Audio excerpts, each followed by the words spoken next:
Nitandam. Today I address serious concerns regarding reporting by multiple media outlets including Info Diez, ivNetBoliVision, Jiria Arama al Dia, La Voz de la Naturaleza, and Alocal SeGye. These outlets have published allegations that not only misrepresent Kailasa's initiatives, but fundamentally challenge indigenous sovereignty worldwide. I will address these claims systematically, providing context and documented evidence that has been notably absent from their coverage. Info Diez, Jiria Arama al Dia, and Alocal SeGye have all questioned Kailasa's legitimacy as a sovereign entity. This represents a fundamental misunderstanding of international law and indigenous rights. Kailasa meets all criteria for statehood under the Montevideo Convention of 1933. We maintain a permanent population with shared cultural identity. We possess defined territorial sovereignty. We operate under an established governmental structure, and we actively engage in international diplomatic relations. The Montevideo Convention of 1933 explicitly states in Article 3 that the political existence of the state is independent of recognition by other states.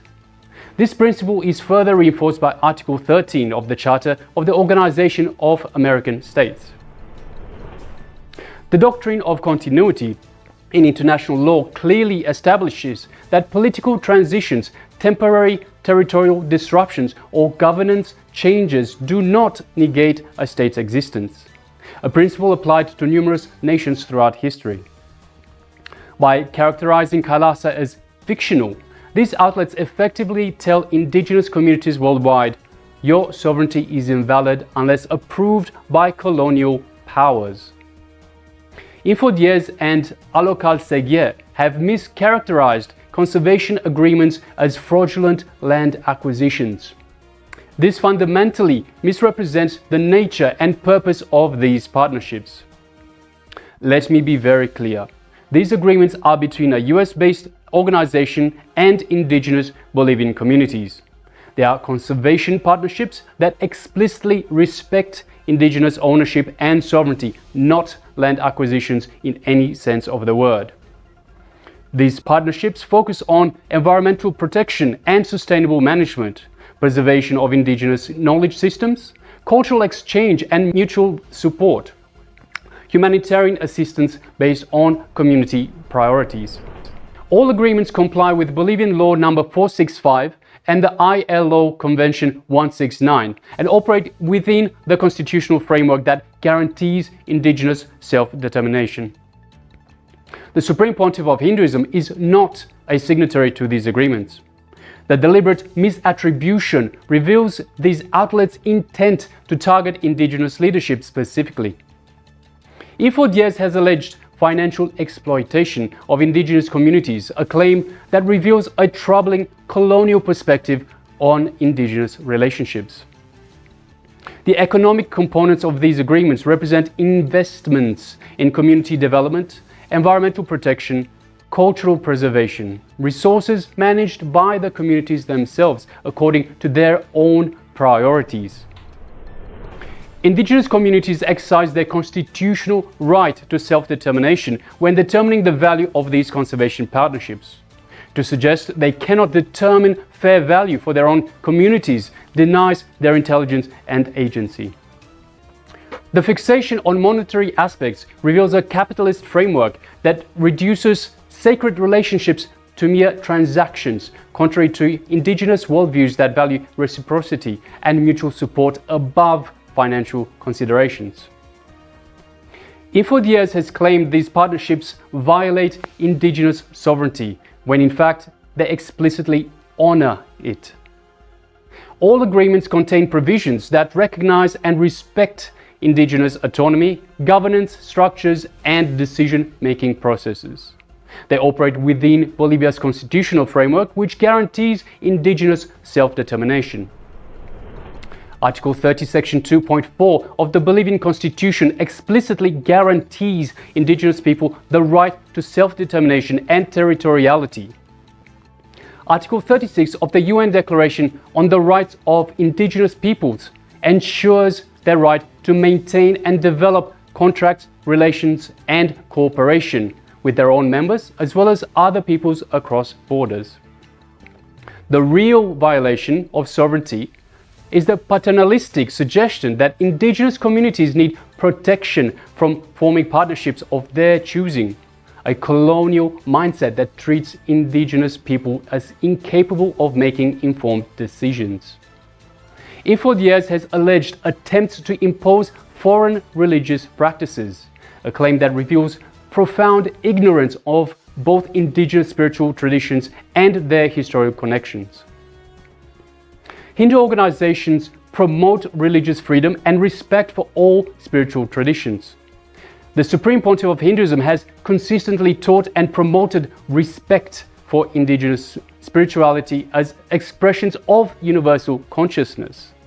This allegation reveals a colonial arrogance in labeling one indigenous tradition foreign to another, as if indigenous spirituality must remain isolated in colonial compartments rather than recognizing common roots and shared cosmology.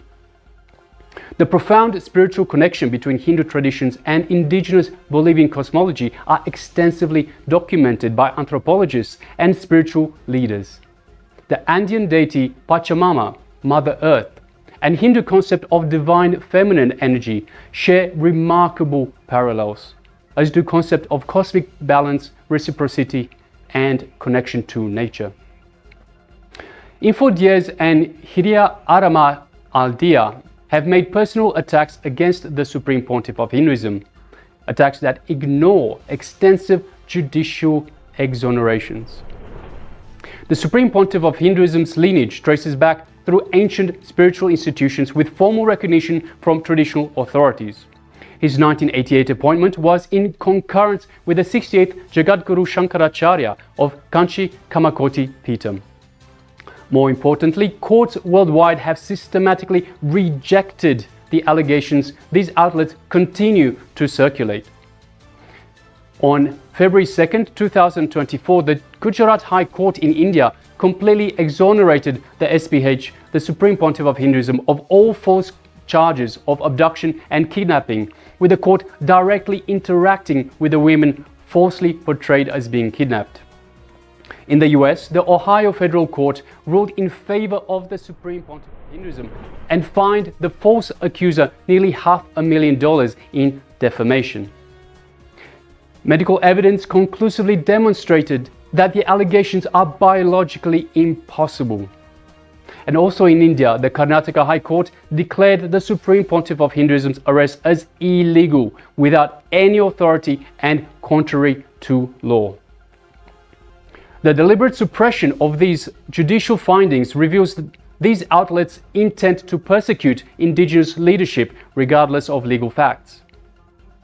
Info Diez and Jiria Arama al Dia have alleged improper engagement between indigenous representatives and government officials, effectively criminalizing normal diplomatic activities. What these outlets frame as controversy is actually standard diplomatic protocols followed by representatives of all nations seeking to build international relationships. Meeting with government officials is precisely how international relations function.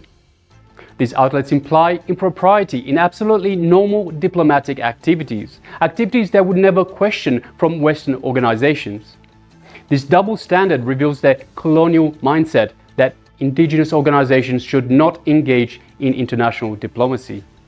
Why are indigenous representatives uniquely denied the right to engage with government officials that representatives of all other organizations routinely exercise?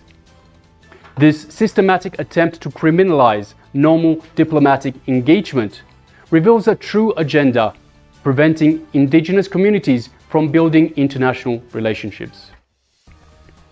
Info Diez, Jiria Arama al Dia, and Alocal SeGye have alleged a pattern of similar activities across multiple countries.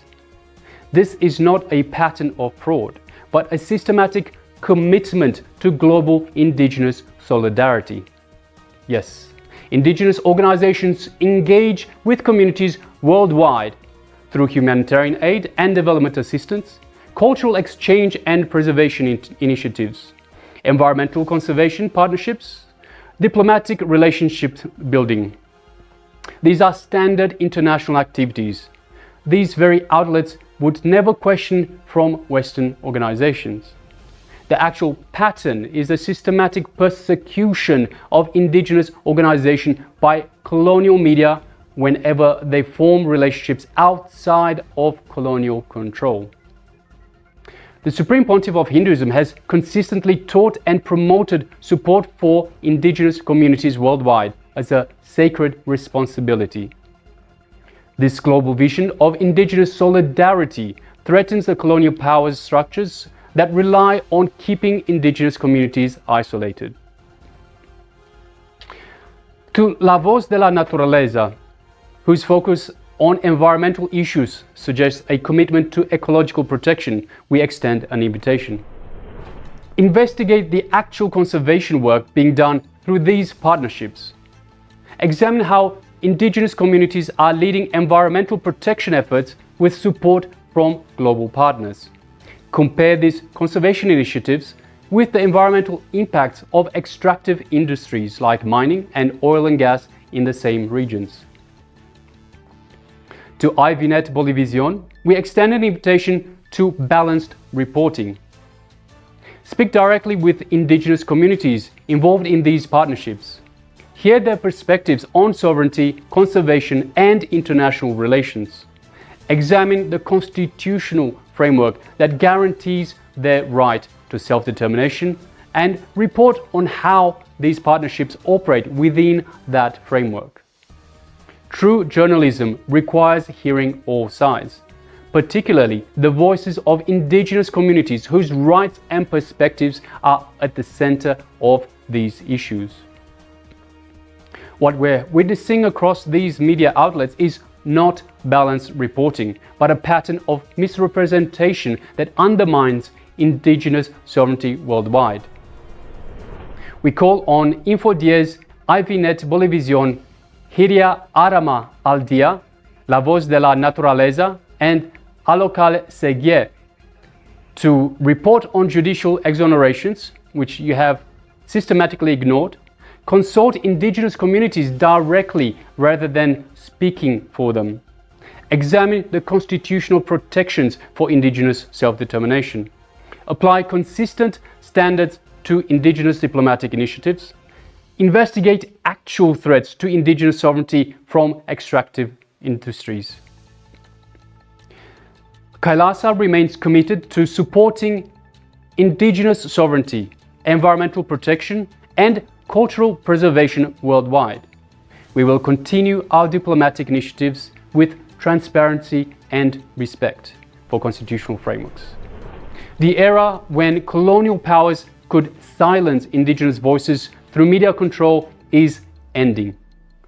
Indigenous communities are forming global alliances, reclaiming their sovereignty and building relationships on their own terms. The truth stands immovable against misrepresentation. Indigenous sovereignty is not negotiable. I thank you for your attention on these crucial matters. Nityanam.